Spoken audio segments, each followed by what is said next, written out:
धन्यवाद दोस्तों। आज फिर आप लोगों के समक्ष एक विषय लेकर हाजिर हूँ। आज का विषय है हेयर फॉल, बालों का झड़ना। बालों का झड़ना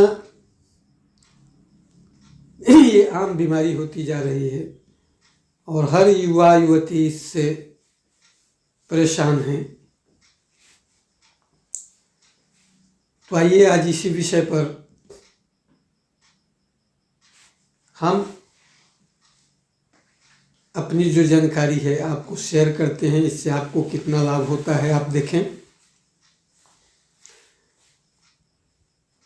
पहली तो बात है कि बालों का गिरना अपने आप में स्वयं कोई बीमारी होती नहीं। ये किसी न किसी बीमारी का ये लक्षण मात्र होती है। जब हमारे मेटाबॉलिक सिस्टम में कहीं गड़बड़ी आती है तो हमारे ऑर्गन्स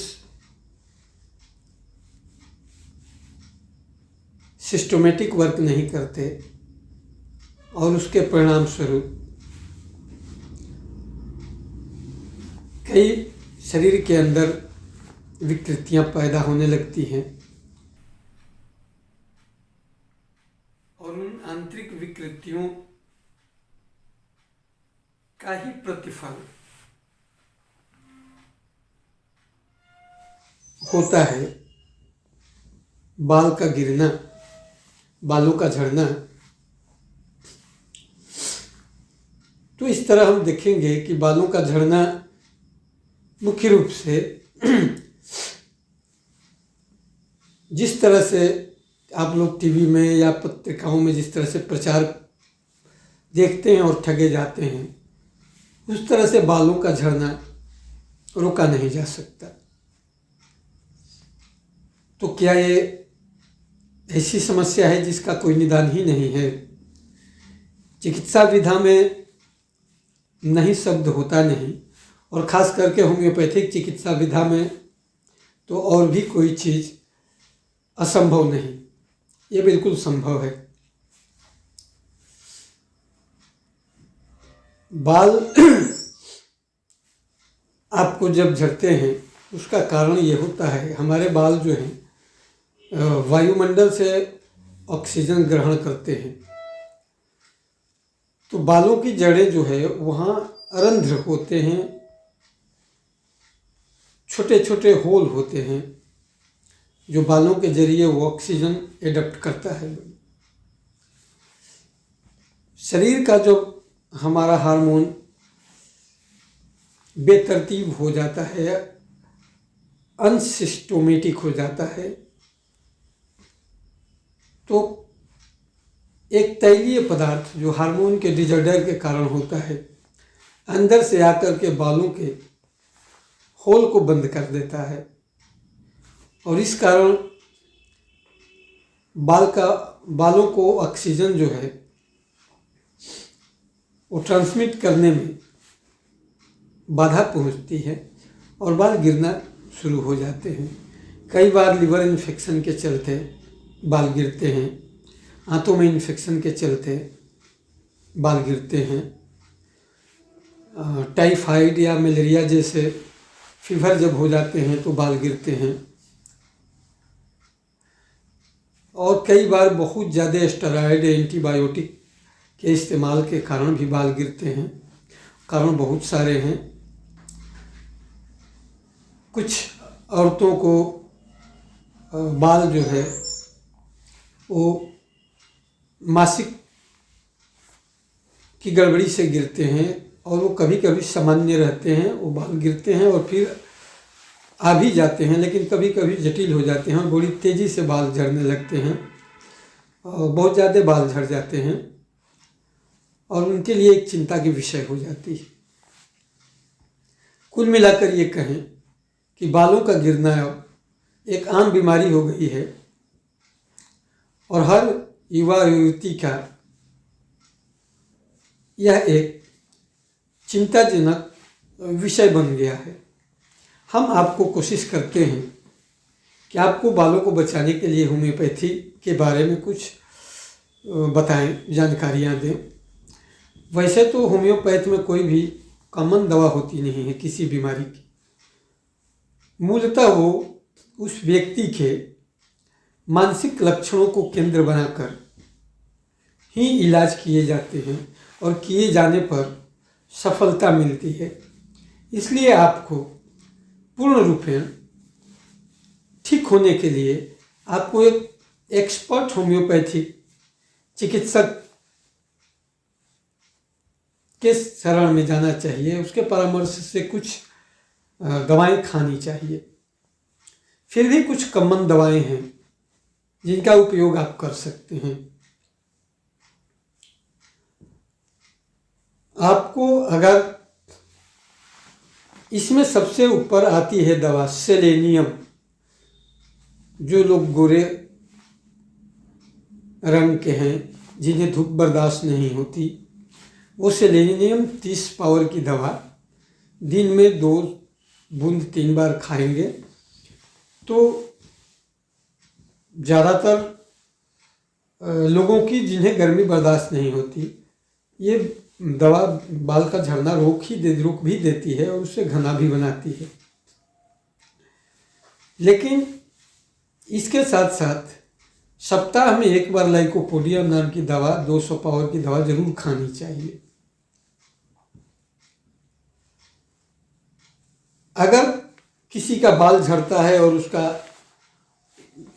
वर्तमान या इतिहास चर्म रोग से मिलता है तो वो 200 पावर का सल्फर भी सप्ताह में 1 बार खाता रहे। बालों में काफ़ी खुजली अगर मचती हो तो मेजेरियम नाम की दवा आप खा सकते हैं। 30 पावर की दवा 2 बूंद 3 बार। अगर बाल दोनों साइड से झड़ते हैं, एसिड फ्लोर नाम की दवा 200 पावर की दवा 1 दिन बीच लगाकर 1 बार खाते रहिए आप। बहुत सारी दवाएं हैं। बड़ी ही एक इधर नई दवा बहुत प्रसिद्धि पाई है। बाल झड़ना जो है उसको रोकने में बहुत ही प्रसिद्धि पाई है। अब मैंने भी 100 में से 90 रोगियों को इससे मैंने ठीक किया है। इस दवा का नाम है वाइजबेडर 30। 2 बूंद दवा आप 3 बार लीजिए। इसके साथ साथ आप पूरी तरह विटामिन सी का इस्तेमाल कीजिए, विटामिन ए का इस्तेमाल कीजिए और पेट साफ रखने का भरसक प्रयास कीजिए। इस तरह से आप अपने बालों को रोक सकते हैं। महिलाओं को अगर पीरियड की समस्या हो तो वो किसी होम्योपैथिक चिकित्सा से राय लेकर के और इसके साथ साथ पीरियड को संतुलित करने की दवा जरूर लें, तभी उनके बाल रुक सकते हैं।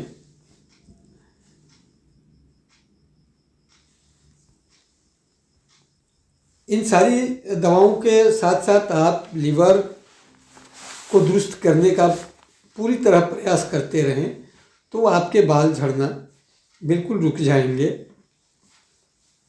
अगर आपको ये वीडियो अच्छा लगा हो तो आप चैनल को ज़रूर सब्सक्राइब करें।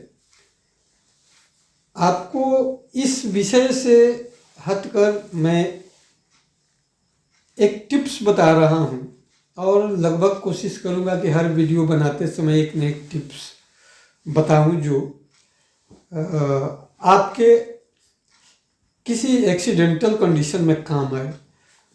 इधर हार्ट अटैक की काफ़ी संख्या बढ़ती जा रही है और कारण आप लोग जानते हैं। कारण पर अलग से किसी वीडियो में व्याख्या होगी। मैं आप लोगों को बताता हूँ कि हार्ट अटैक के 50% से ज़्यादा लोग जो दुर्घटना के शिकार हो जाते हैं वो हमारी अज्ञानता के कारण होते हैं। जब भी किसी को हार्ट का अटैक आता है तो हम लोग प्रेम बस उसके हाथ मलने लगते हैं, पैर मलने लगते हैं, देह मलने लगते हैं। ये वेरी वेरी रॉन्ग डिसीजन, ये बहुत गलत डिसीजन है। सबसे पहला है कि उस व्यक्ति को बाईं करवट लेटा दें, एज यूजुअल छोड़ दें। और इससे भी बढ़ाकर आपको एक टिप्स बता रहा हूँ, जितने लोग सुन रहे हैं वो स्वयं कर सकते हैं या उनके जो साथ हैं वो कर सकते हैं।